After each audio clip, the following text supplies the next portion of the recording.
We have for you breaking news right now. Justin Trudeau, the Prime Minister of Canada, is currently sitting down with members of the trucker protest to negotiate a resolution to this whole thing right now. We're switching over to you live from footage directly inside the Canadian White House where those talks are going on right now.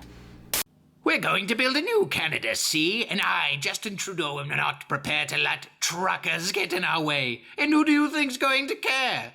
The people? Statistics show that nobody gives a crap about freedom anymore. It's overrated. And we're going to take control of everything. Why does he suddenly sound like Al Pacino in Devil's Advocate? Oh, I'm much worse than the devil. I'm the Canadian devil! Ha ha ha ha ha! Oh dear God! It's the Canadian devil! Beelzebub! You discovered my plan, but too late. Now the souls of all Canadians belong to me. Oh no! Oh, what have I done? Hee hee hee! Ha ha ha! Apparently, Justin Trudeau is the Canadian devil. Who knew?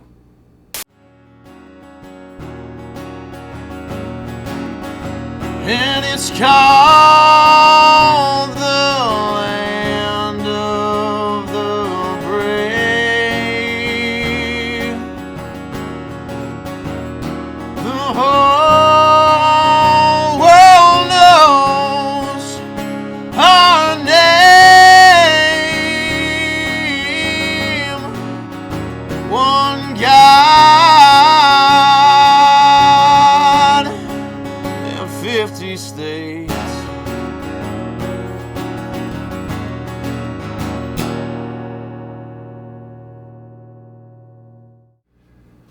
Hello and welcome to the Woke is Broke podcast. I'm your host, as always, Joshua Stanko. And, I have to say, it is remarkable just how quickly things have escalated with our neighbors to the north. It's really freaking crazy. I mean, how unreasonable it is for people to say that we don't want the government mandating that we take a vaccine if we're sitting alone in a giant semi-truck for thousands of miles. How crazy is it that the government refuses to let people live that sort of way, despite the fact that all the provinces are dropping their vaccine mandates at this point anyways? Literally everyone else doesn't have to have a vaccine mandate except for the truckers right now. It's remarkable how that works. And it's just the escalation into totalitarianism up there is truly remarkable. And I know some people say, oh, conservative shouting about totalitarianism, that's hyperbole. Is it? Is it? I mean, Justin Trudeau just announced that he is enacting the Emergencies Act. And what is that? Well, it basically lets the government decide that it's God to all of its citizens. You get to suspend travel, right? You get to force essential businesses, right, to do your bidding, meaning that if there's a tow truck company that maybe agrees with the truckers and doesn't want to tow the trucks, right, the government can then forcibly mandate those companies to go and remove these trucks against their will. But don't worry, they'll be compensated for that, according to Justin Trudeau. And what else does it mean? It means that banks can freeze the accounts of anyone and everyone involved in this protest right now. Just to put this in perspective for you, imagine, if you will, that I took $200 out of my personal account and sent it to Pro-Life Bank, which is an up-and-coming bank. Honestly, I'm pretty excited about it. All the proceeds of this bank are going to pro-life causes. But let's just say I donate $200 to Pro-Life Bank. And the banks have reason to believe, or suspect rather, that certain people who have worked at this bank or are affiliated with it or who frequent it are somehow tied up with people who assault Planned Parenthood employees. And then they just freeze my account out of that suspicion. No warrant, no legality, no real authority, but all of my money that I pay my rent with, all of my money that I run this show with, that's just gone. It's gone. Why? Because a bank suspected I was using it to donate to a pro-life bank. That's what's going on in Canada right now. If a bank suspects that money that a person is receiving or sending has anything to do with the trucker protest right now, thanks to the Emergencies Act, they can just freeze your account. They can lock you out of your funds. Here is the Prime Minister, the King of Canada, Justin Trudeau, talking about that right now.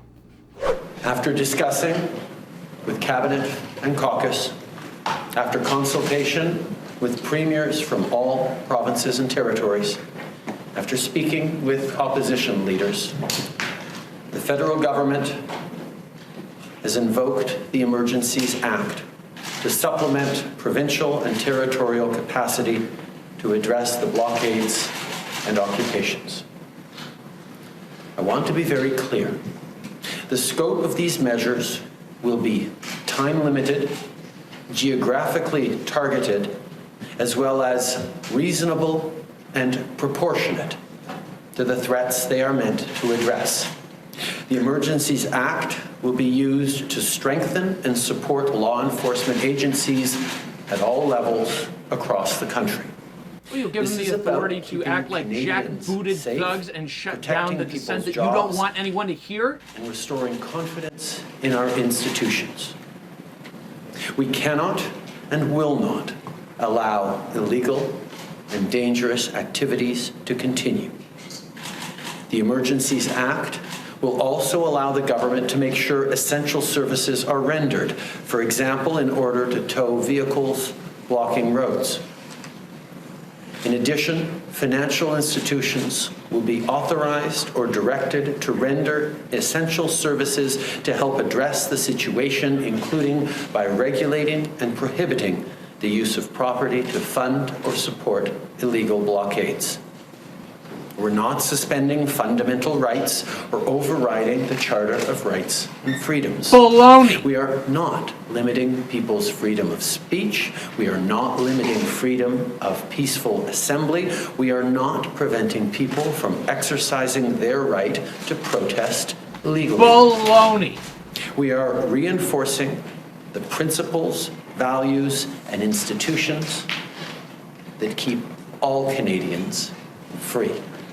You know, I've got to say that the most infuriating part of that announcement was just the smug little smile. You could just barely see it. Just the smug smirk he had on his face the entire freaking time. What a freaking worm. It's really hard not to swear about that piece of crap, but freaking what a worm. You know, this is how it starts. This is how it always starts, right? People saying, you know, wow, could you be against the mandatory gun buyback program in Australia? You know, do you want more people to die? No, it's just, you know, historically speaking, when something like that happens, it leads to really ugly things. Oh, that'll never happen. Not even 2 years later, the government in Australia is ripping people out of their homes and shipping them out to camps, arresting them on the spot if they attempt to flee. So this, I'm going to give you a warning, yeah? It's an official warning that you have to stand in the balcony and obey the rules while you're here, yeah? And that's, we have to go the rules again. I don't care. So am I allowed to go to the laundry? You're allowed to go to the laundry, but you got to wear a mask, yeah? Yeah, righto. Yeah. And you definitely can't go up the fence anywhere else, but you're allowed to go to the laundry, yeah? That's always been the case, yeah? Right, so if I was sitting just here, which is right near the fence, why are these guys in a cabin that's right near the fence? It makes no sense, does it? Yeah, but you can't leave your balcony to go to the fence to talk to somebody else. That's just obvious, yeah? So if I was at that balcony... Make sense. So there has to be lines everywhere drawn, yeah? And one of the lines is you cannot leave your balcony and you cannot go to someone else. Where it makes no sense or it doesn't seem right to you, that is the line, and that's what the law is, yeah? And that's how it goes, yeah? The law? Well, the show direction. There's a law that says show that. Direction, yep. There's a show direction, yeah? And how the behaviour must be done, especially in this area because it's much more highly infectious and likely to have infected people, yeah? Highly infectious when all of us people are negative. There's a risk. So far, the risk is still very high, yeah? But while you're here, can we just do that? Otherwise, the next time it's a $5,000 fine, and we don't want to do that. It's a $5,000 fine if what? Fine. If you breach again. If I walk out onto that path. Without your mask on, for no reason other than the laundry. If I cross that yellow line, rule saying that you've broken the rule, that I've broken the rule, I will be issued with a $5,000 fine. That's correct. Right. Okay. We could even do that now, but we're giving the warning first. Have a chat with you because it's a big fine. Rather just do the right thing, yeah? Like I said, I'm not here to fight with you. Yeah. I don't want to fight with you. Yeah. I just want everybody to do the right thing, and unfortunately it's my job to make sure they do. I don't care the ins and outs. It's got nothing to do with me. I'm just here to make sure the rules are here, yeah? Right? Same thing happened in Cuba, right? Mandatory gun confiscation, right? And things worked out great for them over there. The government announces some sort of an emergency. We have an emergency of crime. We have an emergency of gun violence. We have an emergency of racism. We have an emergency of an illness, right? And they seize these unilateral power, this unilateral power totally for themselves and just inflict it on everyone. They decide for everyone. Because it's an emergency, they have that right. They don't have that right. They don't have that right. That's fascism up the wazoo. That's what that is. The Emergencies Act. It's never even been used before. And yet we're supposed to believe that it has to be used now. It has to be used now because these people are the equivalent to what? Al-Qaeda?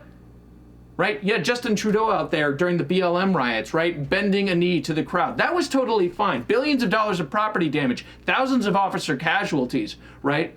Black homes, black businesses, black churches being burned to the ground, right? People's lives being unilaterally ruined. That was totally fine.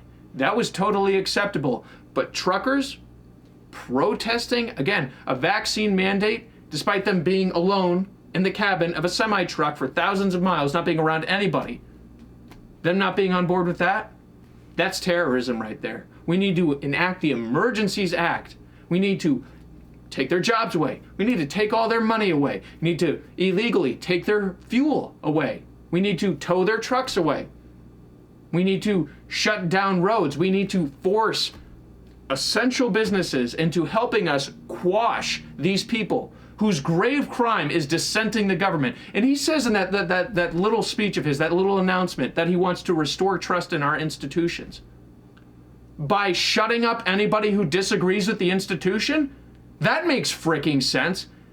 See, to a leftist, trust in the institution just means anybody who disagrees with me either goes to jail or keeps their mouth shut or goes to jail for not keeping their mouth shut. That's trust in the institution.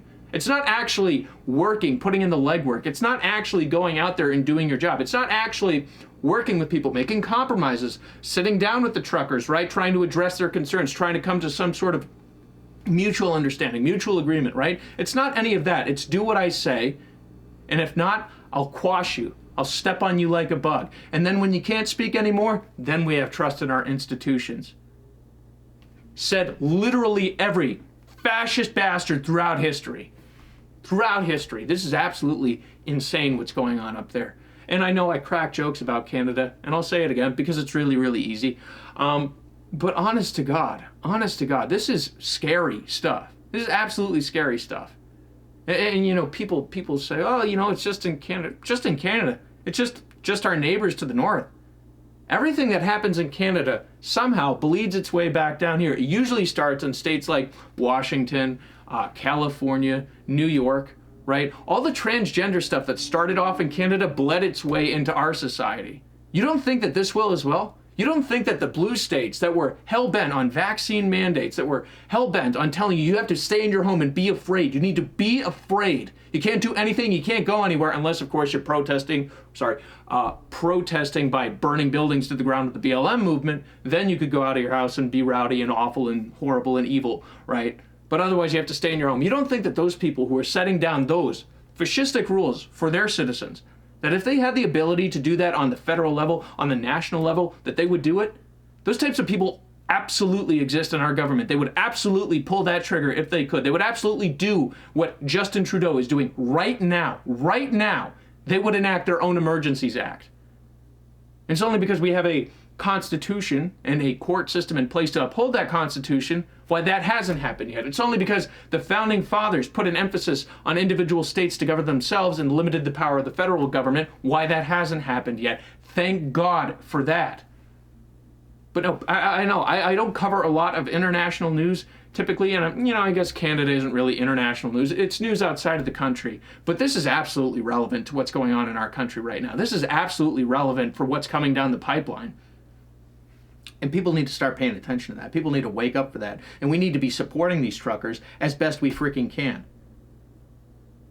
All jokes aside, we need to be supporting these truckers as best we can. In whatever way we can. We need to draw light on what's going on up there. We need to stand with them and protest if we can. And I'm not giving medical advice. I am not giving medical advice. And I don't even know if that's going to be good enough. I might still get pulled off of YouTube for this. I don't know. But I am not giving medical advice. But I am saying that individual liberties are worth standing up for, worth supporting, worth giving money for, worth taking a certain amount of risk for. They have to be. They have to be. Otherwise, we don't have anything left.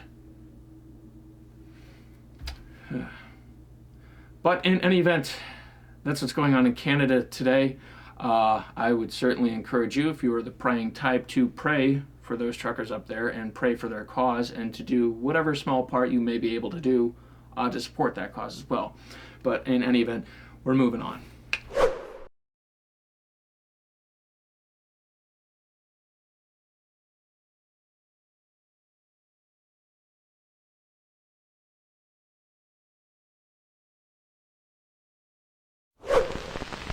Vroom, vroom, vroom. Today, so I have exciting story to tell about beautiful new Ford Mustang car. And inside car, boy and mother and shopping bag. And inside bag, box of post-rice crinkles. And inside box of post-rice crinkles, wow, Mom! Boy, oh boy! There's a Mustang car inside the Rice Crinkles. Oh, no, dear. The Rice Crinkles are inside our Mustang. But there is a Mustang inside the Rice Crinkles. Oh, there is a Mustang inside the Rice Crinkles. A Mustang just like ours. and so sugary rice crinkles give happy ending to story. Boy get Mustang, you do too, inside post rice crinkles. Collect them all, convertible, hardtop, and fastback. Race with your friends. You go vroom vroom when you get Mustang car free inside post rice crinkles. All right, now for some good news, because I guess we really need some. There was a campaign advertisement put out recently by Vicky Hartzler, Republican U.S. Senator, that was just awesome. I mean, she's coming under a lot of fire for this right now, but it was freaking awesome. Let's watch that real quick, shall we? Meet William Thomas, ranked number 462 in men's swimming. Meet Leah Thomas, ranked number 1 in women's swimming. Only one problem. It's the same person. Some people are afraid to talk about it. Not me. I'm Vicky Hartzler. I ran and coached girls track, and I won't look away while woke liberals destroy women's sports. Women's sports are for women, not men pretending to be women. I'm Vicky Hartzler. I approve this message. Yes, 150%. Yes, women's sports are for women. And the idea that there aren't men out there who are so wildly insecure that they wouldn't pretend to be suffering from gender dysphoria in order to hop into the women's league and get themselves a couple of trophies and, medals and all that. The idea that those kind of men don't exist, that's ridiculous. They absolutely exist. Is this what's happening with Leah Thomas? I don't know. I don't particularly care. You know what I care about? I care about the young girls right now who bust their butt all throughout their school career, all throughout their sports career to be the best of the best in their league, right? And who are depending on sports-related scholarships in order to get into the schools that they're looking to get into. And for them to have all of that hard work erased, to have all of the sacrifice erased, to have all of the scholarships that they desperately need taken away from them because of assholes like Leah Thomas. All right? And yes, I say asshole because that is what that dude is. And he is a dude, okay? Yeah, anybody who goes from 456 or whatever it was in the men's league up to number 1 in the women's and rob women of all of these opportunities, they are not a good person. They just aren't. Transgender or not, I don't really care. You're a biological man. You're a man, right? You compete with the men. It's that simple. It should be that simple. And it speaks to honestly, the degradation of the overall feminist movement, right? That it is now eating itself, right? Right? It used to be, or at least it might have been, honestly, I don't know if it was ever actually a good thing, but, the idea that, women are, equals to men and we need to elevate women, we need to get them out in the workforce and fight for equal pay and all that crap, to women are better than men, and that men are scum and that women can do everything and everything and anything, to now, women no longer exist. If a man says that he's a woman and he's the best woman that's ever lived. It's like, Your movement is cannibalizing itself. You can't have a feminist movement without women. And if you say women don't exist, then what are you fighting for? I mean, honest to God. These feminazis, as Rush Limbaugh liked to say, right, will go after this U.S. senator, right? They'll go after her, right? They'll rip her apart. But Leah Thomas, taking these scholarships, taking these achievements away from these young women, it's nothing? It's all the more power to her? Are you insane? The answer is yes, yes. So the radically insane, ridiculous people, 100%. But this kind of advertisement, this kind of outspoken support of womanhood, that's something that's really needed right now. And it's needed in particular from women. I can complain about it all I want, and it amounts about the same to me talking about racial issues, right? Being a white guy, I don't have the credibility to talk about this crap. Now, but when it comes to the matter of the transgender issue, it's really an issue that can only be solved by women, because they are the ones that are being erased from existence, right, by this whole movement. They are the ones who are suffering the consequences, right? Men still exist, you might notice, right? There aren't a whole lot of women who are suffering gender dysphoria who are then transitioning into man, or none that are mainstream in any sort of way, right? You don't really hear about, a woman going into the men's league, right? And, getting all sorts of outspoken support because they're not going to wildly succeed there. But a man can do that, right? A man can say that he's a woman going to the women's league, and it's a big deal, and it's getting all sorts of publicity, and we need to support this. So men still exist, but women don't, unless it's a man who says he's a woman, right? So this is really an issue that women need to rally behind and get behind and start getting outspoken in their support, like this U.S. Senator. We need a lot more of that. We need a lot more of the J.K. Rowlings out there, 150% if it's going to get fixed. But nevertheless, this political ad certainly was rewarding, I would say. In any event, let's move on. So, just a little societal update for you here. Seth Rogan is an actor. Some say a comedian. I never really understood that myself. He's not a good comedic actor by any means. But I think it's Family Guy who summed up just what Seth Rogan is the best. Okay, what's next? This is the Seth Rogan gene. It will give you the appearance of being funny even though you haven't actually done anything funny. Hey, Doc, are we going to be much longer? I got to get some beers with the fellows before I go out on this date. How charming and chubby. I'm rooting for you. Right? He's a guy who people claim is funny for saying nothing that's really funny at all. Anyways, he had some comments about the declining viewership of the Oscars, and it wasn't wrong. It wasn't wrong. Let's see what he had to say for that. He said, "I don't get why movie people care so much if other people care what awards we give ourselves. To me, maybe people just don't care." That is easily the most enlightened thing I've ever heard that man say in my life. Yes, I never understood the infatuation with the Academy Awards or the Oscars. And then after a while, most of America realized, hey, we don't really care about this either, especially we don't care about being preached at by a bunch of multi-millionaire actors and actresses who have no idea what it's like living our lives in the first place, telling us how to run it better and all that. Yeah, we don't care about that. We don't want to see that. That being said, Seth Rogen, is he right on this? Absolutely, 150%. Is he still a piece of crap? Absolutely, 150%. He spent over a decade making movies with James Franco that were politically incorrect, to say the least, only for him to come out last year and throw James Franco under the bus and, apologize for making these movies and yada, yada, yada. I mean, he's just afraid that he's going to get consumed by the woke crowd, because he will, eventually. There's no grace amongst the woke crowd. If you've sinned in the past, it doesn't matter if it was yesterday or 100 years before yesterday, they're going to come, they're going to eat you, and if you bend the knee, they're just going to chop your head off. Gina Carano definitely had it right, to say the least, not allowing yourself to be canceled. But no, some rare but inspiring words from Seth Rogen. Yeah, I guess that's a thing. Good Lord. Finally, moving on.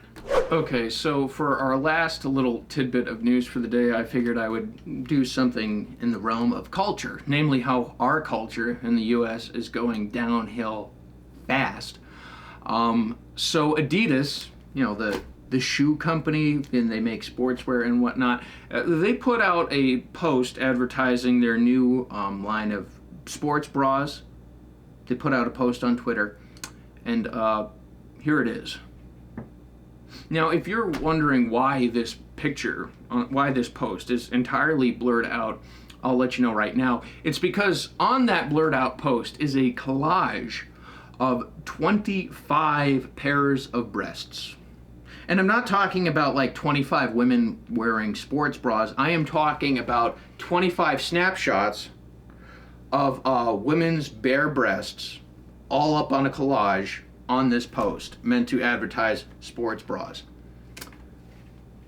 That is an actual thing. I think it's called shock marketing. I know I was rather shocked by it, but let's see Adidas's rationalization for this. Bring up the post again one more time. So, we believe women's breasts in all shapes and sizes deserve support and comfort, which is why our new sports bra range contains 43 styles, so everyone can find the right fit for them. That was them explaining why an advertisement for sports bras had a bunch of boobs without any bras on. You know, I got to admit, I would like to meet the mad genius who convinced the feminist movement that it is somehow a symbol of empowerment to get naked and show your boobs. Just like honest to God, I don't understand how you're sticking it to the patriarchy. It's like, oh no, don't show us your breasts, please, anything but that. It would just be awful. But no, like, what mad genius convinced the libtard morons in the feminist movement that this is a symbol of empowerment? What mad genius convinced the morons at Adidas that somehow advertising sports bras necessitates photos of bare-breasted women? This is insane. It is absolutely hysterical. On a personal note, though, it is absolutely degrading towards women and absolutely symbolic of just the gradual slide downhill that we've taken as a culture and continue to take as a culture with nonsense like this. But in any event, Adidas has just lost its freaking mind. Honest to God, I don't know what the hell this is. Like, just seeing that post out of context, you would think it was like an advertisement for a porn site or for Playboy or some shit. I don't know what that has to do with anything. Honest to God. All right, ladies and gentlemen, that wraps up our episode for today. But we will be back next Monday with a brand new episode and with some smaller stuff before that, so definitely keep an eye out on the channel. Speaking of which, we are going to be releasing a new movie review. I know, we hadn't done one in a while. Our esteemed colleague, Patio Stool Sample, is back from his sabbatical, and he is going to be reviewing Don't Look Up, a movie that has been nominated at the Academy Awards for Best Picture for some reason. But in any event, that is going to be releasing Friday, so keep an eye out for that. Hit the little notification button if you hadn't already. Please subscribe, like, comment if you can. And, well, I guess that's everything. Stay safe, guys. Stay informed, and God bless. We'll catch you next time.